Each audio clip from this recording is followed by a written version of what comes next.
Hi everyone, welcome. You are here for the Math and Science Study Skills Workshop. I'm grateful to see that we have so many people here in attendance. My name is Dr. Jennifer Bieschke. I'm an assistant professor here at COM, and I teach primarily the biological sciences.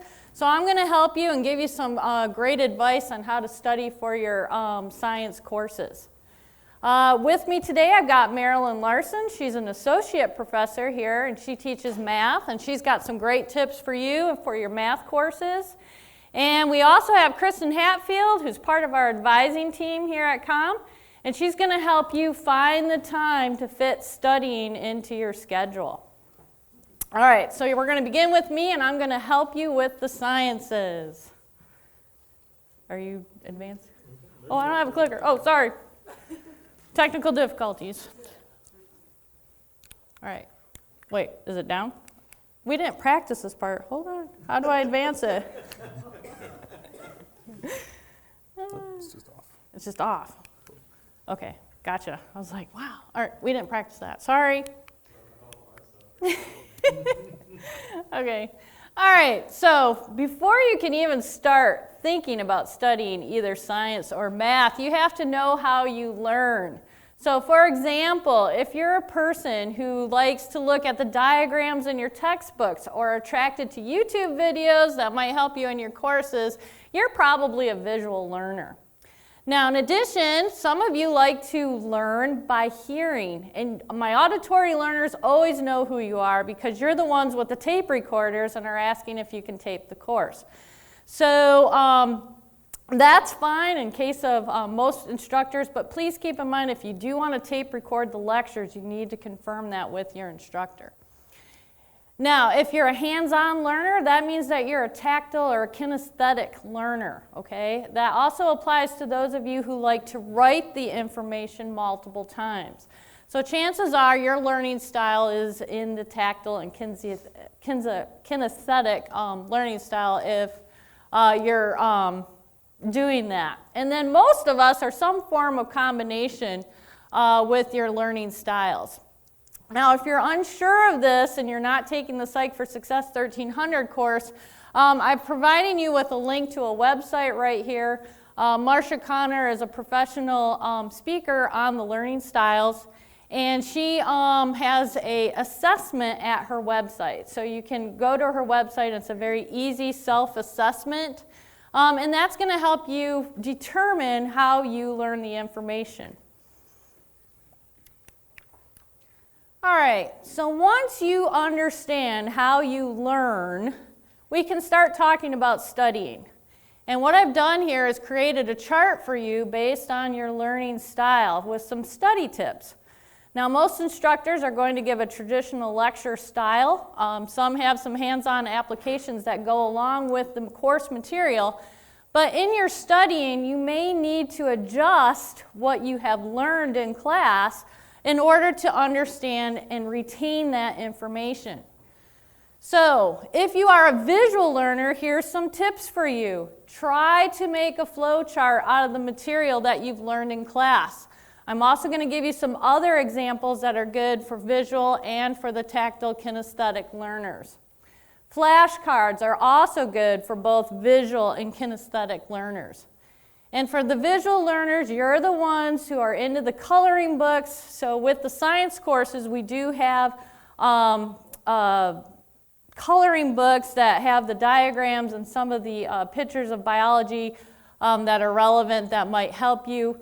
In addition, a lot of us are using software that has animations that also help the visual learner. All right, auditory, these are things that, as I've already mentioned, you like to tape record the lecture. That also helps with that. Study groups are also very good for the auditory learner.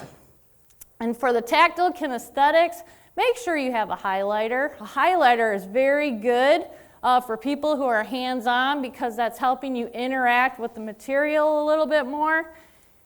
And also, the tactile kinesthetic learners usually learn by focusing their attention using their body as a distraction. So if they're moving around, that allows for their mind to focus on the material better. And then in recent years, there has been research that shows that when we use one learning style, that is putting the information into our brains in like a pocket, okay? So we are subdividing that material in one areas of our brain. If you're using more than one of these, what helps is that creates a network of information in your brain so that you're not storing the information in one location, you're actually storing it in multiple locations, and that's going to help with retention. Now, in terms of sciences, I'm going to give you the ABCs, okay? I know you guys hate English, right, because you're all here. So I'm going to incorporate English into your science study tips. So here's the ABCs on how to study for science. A, be an active learner. Active learning produces understanding. Now, what does that mean? This doesn't mean memorize the course material as presented to you by your instructor. You need to work with that information. How do you work with that information? Summarize your notes in your own words. That's a great way to do that. And then also use the techniques that I just talked about in that chart.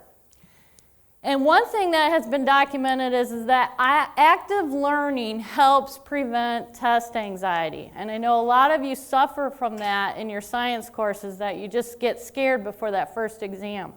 So preparing yourself is going to help reduce that test anxiety. So what is active learning? I've been mentioning this thing called flow charting all the time. So if you're not sure what a flow chart is, we're going to go through a quick example and see if you understand that. And we'll relate the information of flow charting to another concept, which is called concept mapping.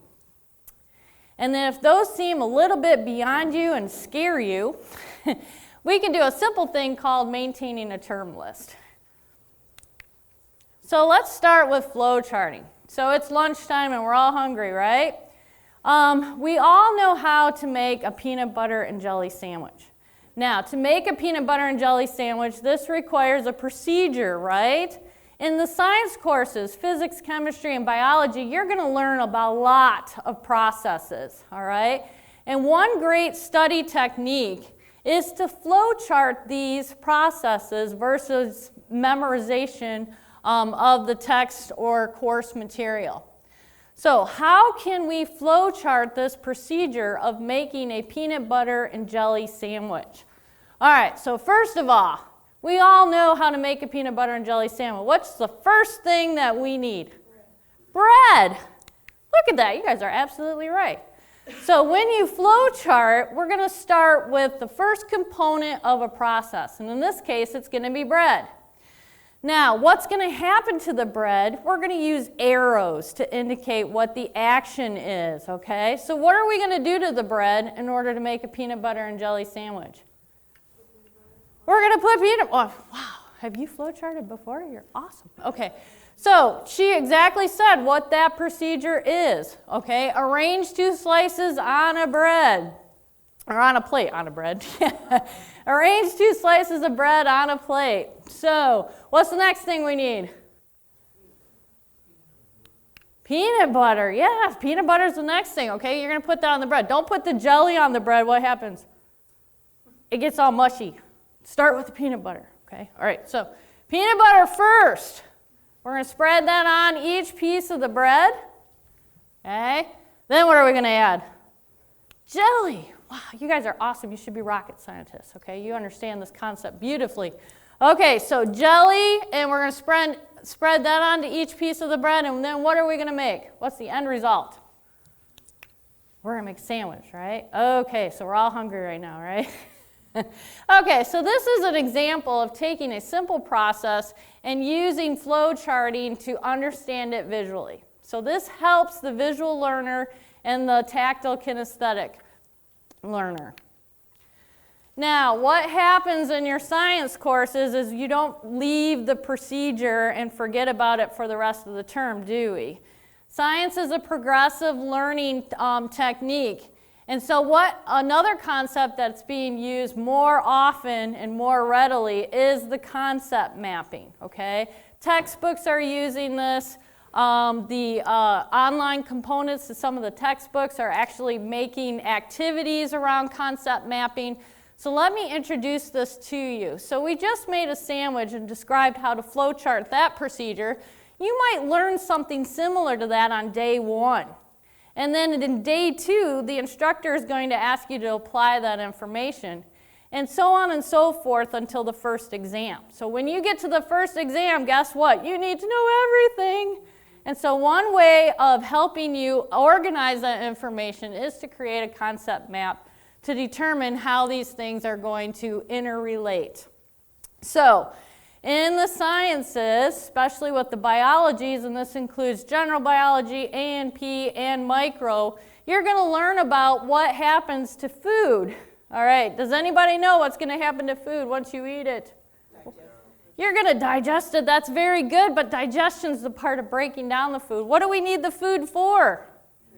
Energy. Look at that. You guys are so smart. Yes, we're going to convert that food into energy. Now, in addition, some of that food, and you might not be familiar with this, is going to become part of the body. And that's the basic building block, is what I'm showing you right now, is the cell. So that food is going to be used for energy, and it's going to be used for cells. Now notice I have an arrow coming out of the cell to the energy. Who do you think makes energy out of food? It is the cells. Okay, so we have an interrelationship going on there, is that we need cells to create energy. Now, what do we use that energy for? Does anybody know?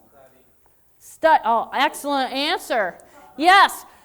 We do use energy for studying, but unfortunately when you take microbiology, you're going to be learning about microorganisms, and they don't do that. So what they use in a general terminology that applies to both microorganisms as well as us is work, right? So we're going to use that energy to carry out some of the processes in the body, and that can be in response to the environment or internalized as well. So another concept that you're going to learn is that not all of the energy is used up for work. We do have some leftover, and we call that heat. All right. Okay, so this is just an idea, not to give you a science lecture, but in one lecture, like I said, you're going to learn basically how food is consumed, how it's made, and then in another lecture, you're going to learn about energy and what that's used for. You're definitely going to have a few lectures on parts of the cell and so on. So by relating all of that information together, it's going to help you better understand the material in preparation of the first exam. Now, if you are overwhelmed by concept mapping or flow charting, a simple thing that you can do is maintain a term list. This is an easy thing to do. So while you're taking notes in lecture, highlight, underline any terms that you don't know or anything that the instructor has said more than one time, and then create a term list on a separate sheet of paper. Okay. If you can define those terms in your own words, that's going to help you understand the material better. All right. Now, for my visual and my tactile kinesthetic learners, this technique is excellent to be incorporated into making flashcards. Okay. Study tip B for the science courses is be learning outside of class. Isn't that cute? Be learning. All right. Okay, what does that mean? All right, so some of you are going to have a hard concept with this, but usually most science courses meet at least 2 times a week. What are you doing in between those 2 times? You should be studying, and make sure you are, okay? So you need to spend 2 hours outside of class for every hour you spend inside of class. And make sure some of that time is between each class. And this has to go with the idea that science is progressive and that what you learn on day 1 is going to be applied in day 2. So you need to keep up with this material on a daily basis in your science courses. So Kristen's going to help you find the time in between classes to do that. All right, study tip C, this is it, okay? I'm just giving you the ABCs. I didn't say A, B, C, D through Z, right? So the last tip that I'm going to give you is C, continue to study and come to office hours. So please, if you are one of these learning styles, visual, auditory, or tactile, try these methods out. If it's not working, don't get frustrated. So if you take that first exam and it didn't go quite as well, try something different. If one method fails, try another one. And a person who can help you do that is your instructor. So come to the office hours, explain your situation, explain your frustrations, and your instructor should help you with the course material or the study skills. And I'm going to offer my services to all of you, so if you're having issues with how to study, you can come knock on my door as well. My email is on the first slide if you didn't get it, but I'd be more than willing to help you if you have problems with the study methods. All right, so let's review what I just said. What is the A rule? Does anybody remember? Huh? Active learning. Yes, active learning produces understanding. Okay, very good. Does anybody remember what the B skill is?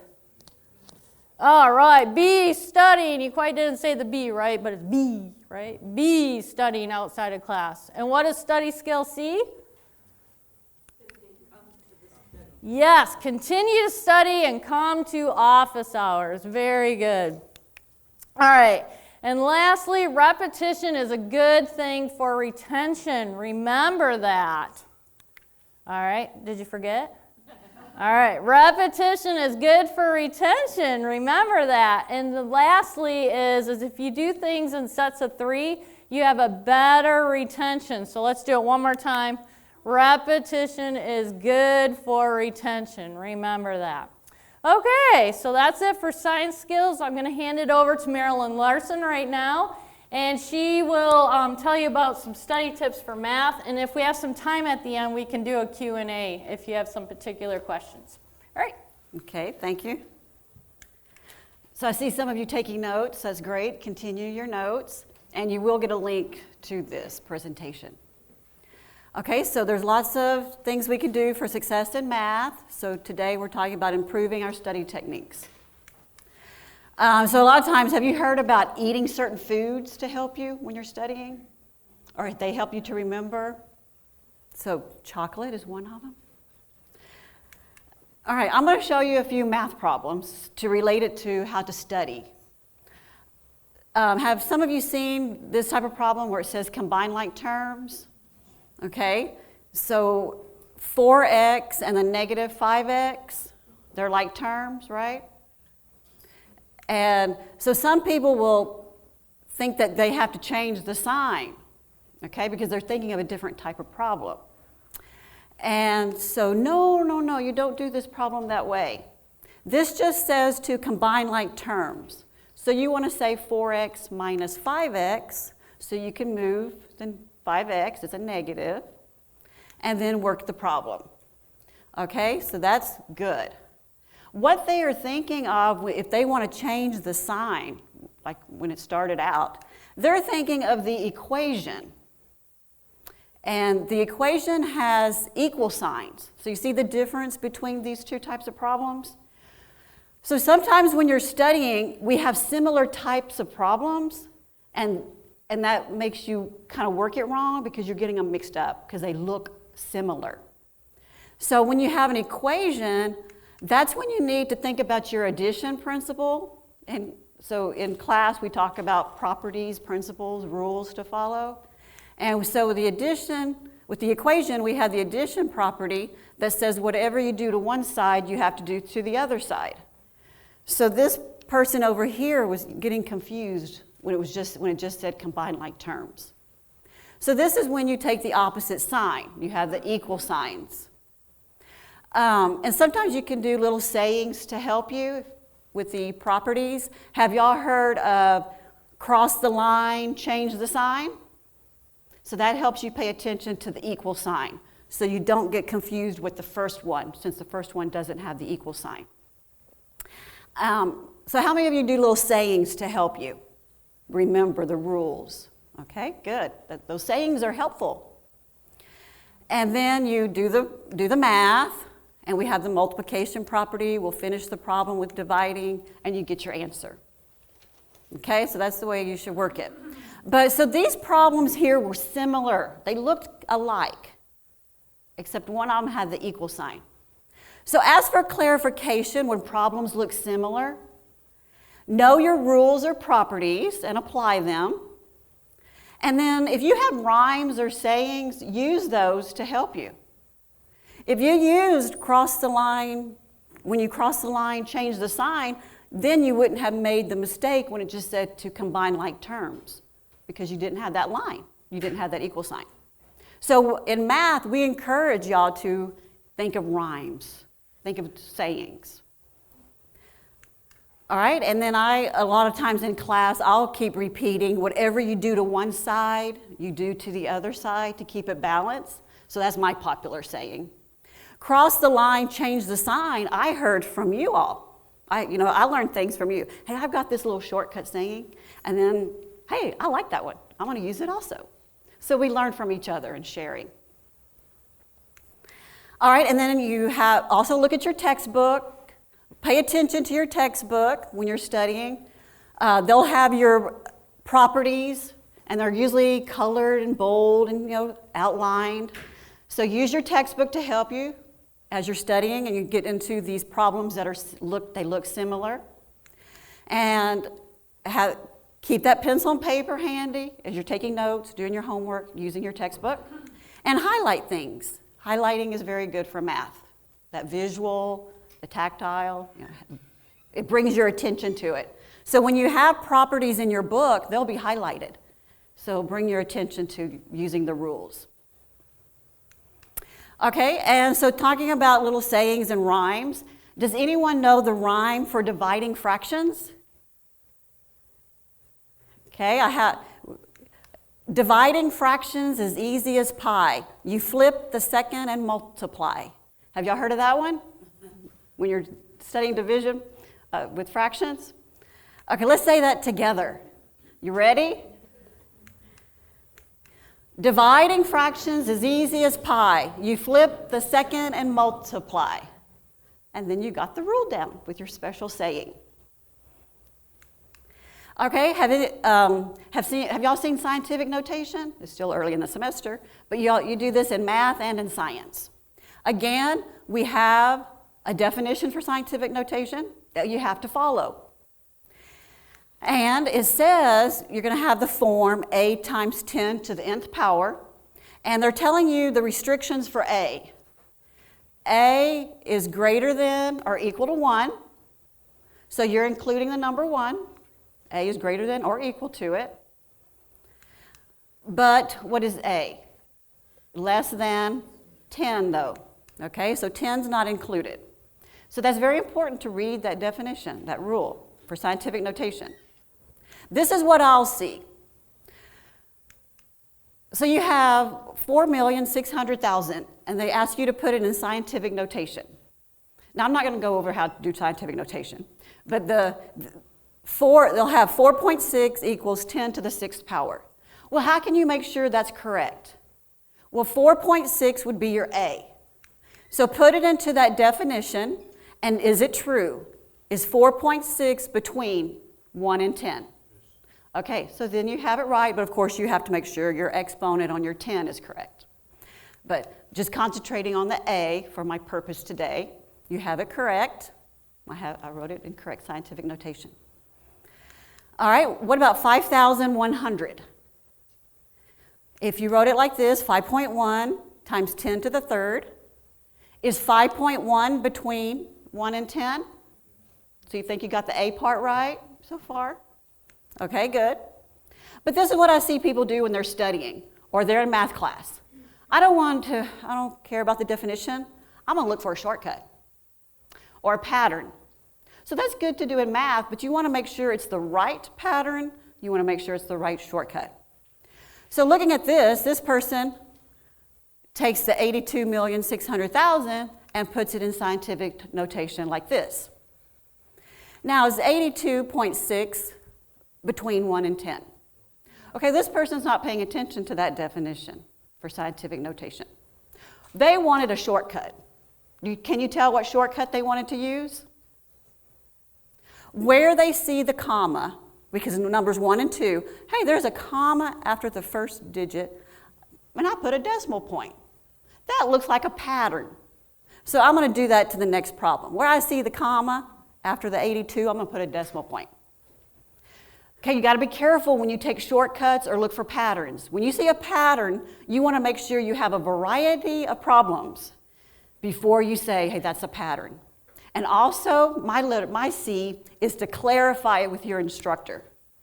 Is this a true little shortcut, a true little pattern that I can take? Well, 82.6 would not be correct because it doesn't follow the definition. So always go back to your properties and definitions before you set a pattern also. Okay, so this would be, sorry, you got it wrong. And then you would hopefully correct it and learn from it. Okay, so as you're studying, watch for patterns and shortcuts, okay? Make sure it is a true shortcut that's safe to take, okay? So watch for similar types of problems. Watch for those shortcuts that you want to take. You're tempted to take shortcuts, right? You want to find that shortcut or a pattern, so be careful with that. So always clarify it. Okay, so then that one would be correct. Okay, so y'all be ready for scientific notation. It'll be coming up this semester. And also go refer to your textbook, look for that rule, and always clarify it with your instructor. All right, so another little saying here. Have y'all heard of please excuse my dear Aunt Sally? What does that go with? If you're going to use please excuse my dear Aunt Sally, what are you about to do? Order of operations? Okay, so we use this saying to help us with order of operation. Or some people use the acronym PEMDAS. Okay, you're going to make a mistake. You have to watch this very carefully. Okay, this goes with order of operation. And order of operation, we use the P for parentheses.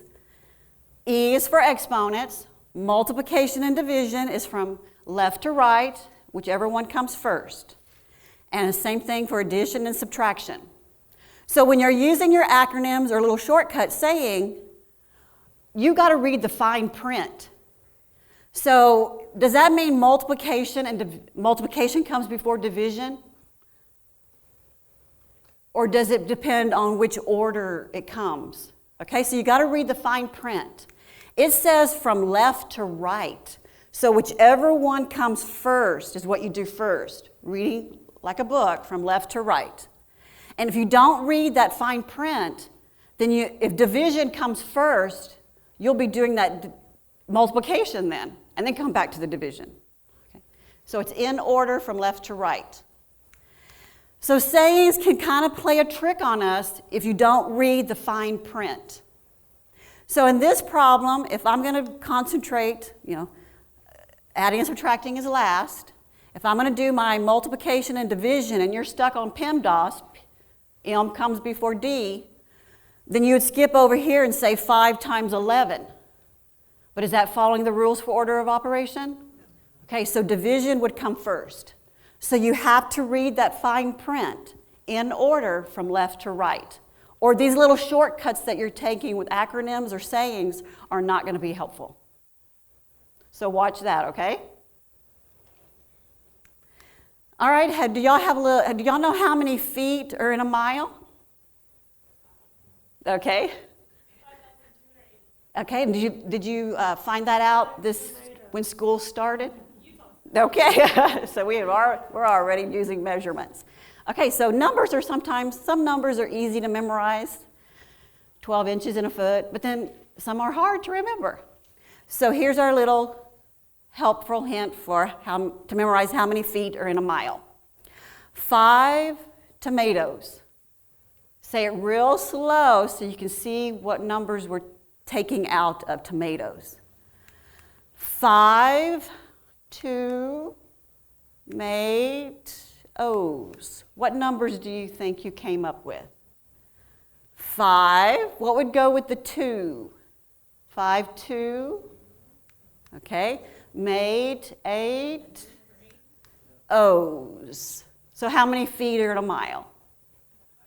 5,280 feet in a mile. And I've had success with students memorizing that then. And then after you got it down, you just got it down. Okay, and so I think I Googled something to help me find this. I have to Google things to find helpful hints. So if you ever find something, be sure to share it, because it's always good to share things with each other. We learn from each other. Okay, so it's and just like what I would say Jennifer, her last name was hard to say. I didn't practice that. But so always do your homework by the next class time. 2 hours of study time for every 1 hour of class. You want to catch those errors that you're making. We make errors. We make mistakes. So if you lay off, you don't put your homework, you put it off, you're not going to be able to catch those errors, and then the next class time, ask your teacher about those. Okay, so you want to do the homework, keep up with it on a daily basis. So when you build in math, so what you learned on Tuesday, we're going to build on it on Thursday. Do some math every day to keep it fresh so you don't cram or forget. How many of you cram? Do you look like this when you're cramming? Has this ever happened to you? Oh, okay. You're just tired, don't you? You get mad. This is just too much because you're putting it off. So do homework every day. Look over your notes, do practice problems, watch the videos, Google videos, share them with your instructor when you find a good one, and see your instructor to clarify your work, okay? Clarify it. Is this a good shortcut? This is what I'm thinking. Am I on the right track? And so like when you save all your tests, save your quizzes, save your classwork, write down those problems that you've done. Redo them on a sheet of paper, and then you check yourself to see if you can remember, if you remembered those steps. Because we have online homework with my math lab, and you might get that help too much. So do some problems that you've already done and see if you can redo them without getting that help all the time. And do y'all like songs to help you learn things? Have y'all heard of the quadratic formula song to help you? Okay, we're going to listen to a song to see if that helps. This is for the quadratic formula.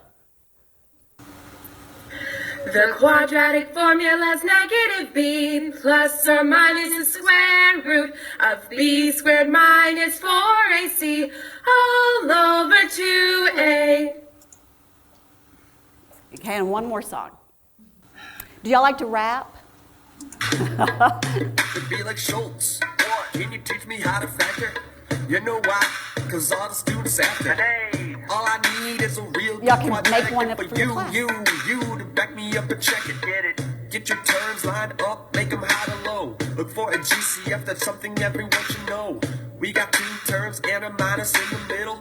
Now we cooking like flipping bacon on a griddle. Okay. Both the digits gotta be perfect squares. 1, 4, 9, 16, 25. Roll ahead, DOS. All the students trying to get it. You gotta recognize when I spit it. Okay, Set that's up good. 2 sets. Put an X in each. Minus here, plus there. Listen when I teach. I make the class shine bright when. Okay, good. So they're putting important information though on the screen, and maybe have that little music in the back will help you visualize what's going on. I've had a video that I shared with my students, and one of my students took a screenshot when that problem came up. A problem came up, and she took a screenshot of it. It was completely done. Took a screenshot of it, because then in the videos they make it colorful, and she brought it to class, copied it then, and I was like, I've never thought of taking a picture of a video screen, and that was her study notes. And I thought that was a great idea. She thought of it herself. And as y'all take, and I sometimes see students come up with their camera and take a picture of my PowerPoint, or take a pic, and so that's great. And then you have it organized as in a picture to help you study. Y'all think of those things? So be creative. And these are just some websites that will be on the link to help you how to study. Howtostudy.org, tips for success in math. Because I just didn't want to read things to you on a list, so y'all can read things like that. So no more excuses for not doing your homework. You're going to get it done. Do y'all have excuses? I locked the paper in my trunk, but a 5-dimensional dog got in and ate it. You've had that excuse before? Well, how about I have a solar-powered calculator and it was cloudy? I accidentally divided by 0 and my paper burst into flames. You're not supposed to divide by 0. Okay, so don't put, there's other reasons you don't want to put off your homework. Y'all have emergencies, right? So you never know when that emergency is going to come up. So you want to get to that homework every day so it'll be fresh on your mind, and that if that emergency comes up, it's okay, I've done my homework. Or anything, you get sick, and then you're just too tired to think. You don't feel good. Oh, did I finish? Okay, go ahead. So, you getting the next one? Yeah. So if you don't do your math every day, you may be doing this. Do math every day. Do math every day. Or you're going to beat yourself on the head. Do math every day. Y'all say it. Do math every day. Do math every day. And science. Okay. And so the only way to learn mathematics is to do mathematics. Just like if you're playing a sport, you have to practice every day. Musicians have to practice every day. So do you. Thank you. And we're going to have Kristen. Am I okay? You did it.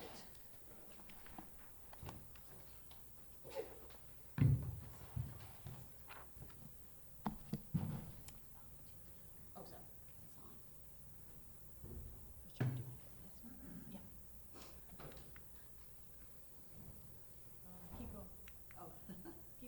That's stuff you can read. Okay, hello again. My name's Kristen Hatfield, and I am an advisor in the Student Success Center. I'm going to talk to you or give you some tips on staying organized and prepared in college. First is attitude. You want to keep a positive attitude. The second you have any self-doubt, seek out the appropriate help, whether it's in the advising office, tutoring, counseling, or with your instructor.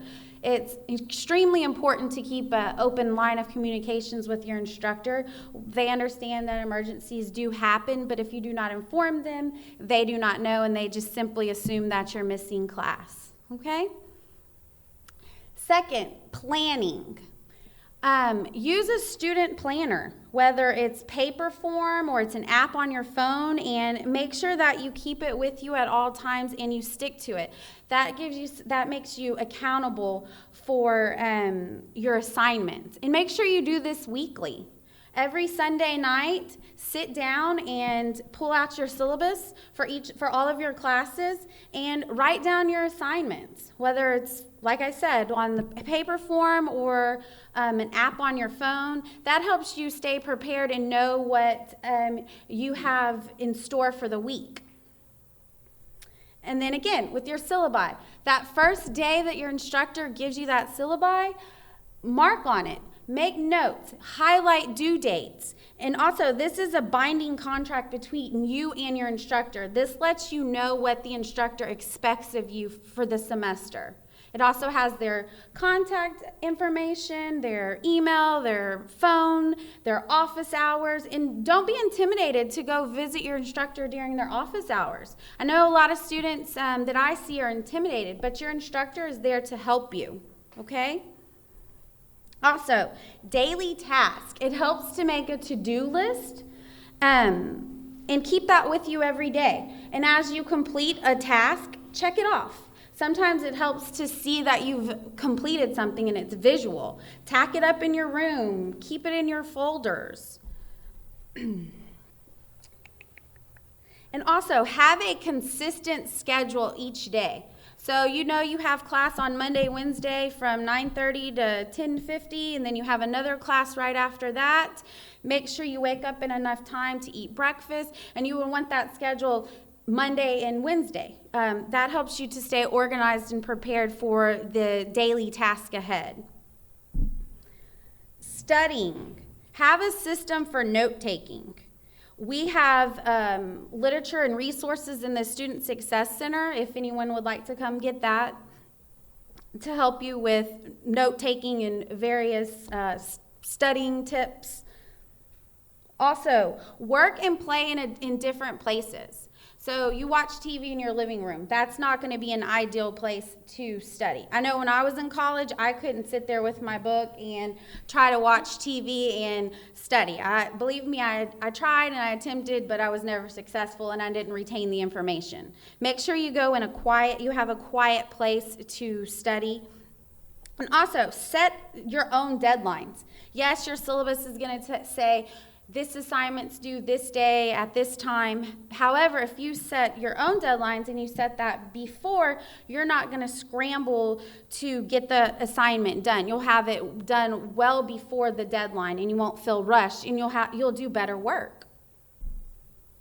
Also, technology.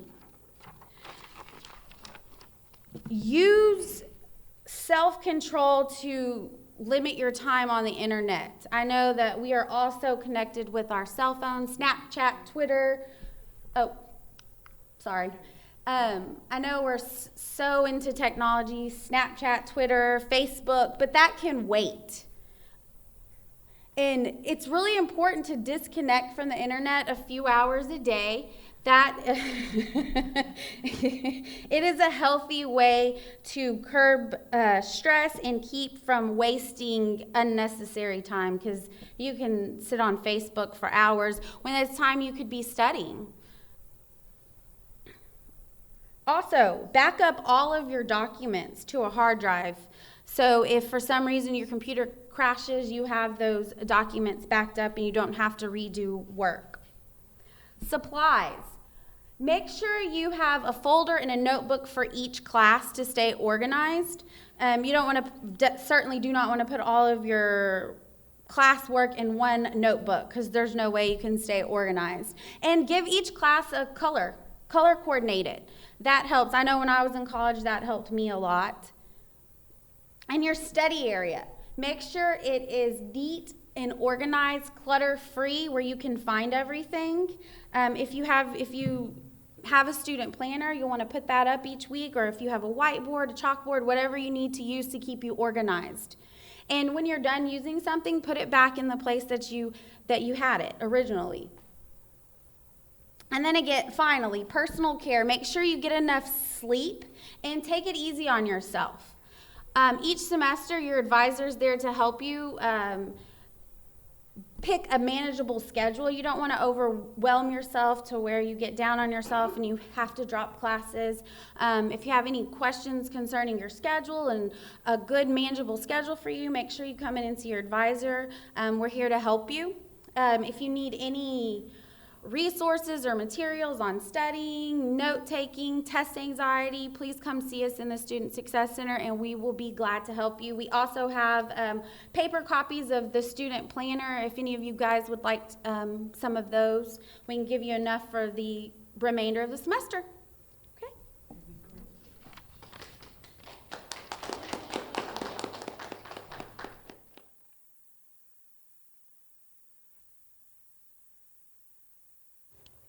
If you have any questions, we'd be more than happy to help anyone. Does anyone have any dire questions for how to study for science or math? No? All right. Oh, yes, you got one. How many hours do you supposed to study for? That's the problem I'm having now. Okay. How many hours do I supposed to study? How many hours are you supposed to study? Yeah, Well, that's the the rule, problem. I can tell you the rule of thumb. The rule of thumb is 2 hours outside of, for every hour you spend inside a class. Okay. So most science courses are meeting 6 hours a week. So that means you should be spending 12 hours a week on that class, minimum. Now, it also depends on the prereq, too. So some people come into the sciences without some basic knowledge, and so they might need to spend a little extra time in case of that for their science courses. So. That's why you want to do it every day. Yeah. And again, that's why it's important to meet with your advisor to make sure that you have a manageable schedule each semester, because you don't want to put too many classes that require a lot of outside studying together. Okay. All right, good question. Any others? All right. Well, yep, one more. Hold on. Sometimes I be studying like more than 2 hours. So how can you handle that kind of pressure if you study more than like 2 hours? If you study more than 2 hours? Okay, Yes. so your question is that you study at 2 hours at a time? Yes, like 2 hours at a time, like Okay. more than 2 hours. You study more than 2 hours at a time? Yes. Wow, okay. So it's okay to do that, but the problem is the research has shown that once you've studied for 45 minutes, you need to take a break, okay? Otherwise, your mind isn't going to retain anything after that 45 minutes. So are you being productive in that hour and 15 minutes? No. No. So you have to give your mind a little bit of break because it needs to basically process the information, okay? There is some research out there that's suggesting that you need to take a nap after you study for 40. I shouldn't have told you that. All right. All right. Yeah, don't take a nap. Yeah, don't take a nap. All right. So, but you do need to give your mind some breaks, okay? So, like, study for 45 minutes. One of the study tips that I did was in college, I was a big Friends-aholic. So, Friends was a half an hour show. So, I would study for like 45 minutes before Friends came on, and then I would watch Friends, and then what do? I gave my mind a break, and then I would go back. So does that make sense? So if you can like kind of give yourself a little bit of, yeah, they're like, Friends, how old are you? Yeah. All right, so that was back in the 90s. All right, any other, did that satisfy your answer? Okay, anything else? All right, okay. Well, I know you're all going to be A students by the end of the semester, right? Okay. All right, good luck to you. And if you need us, come find us.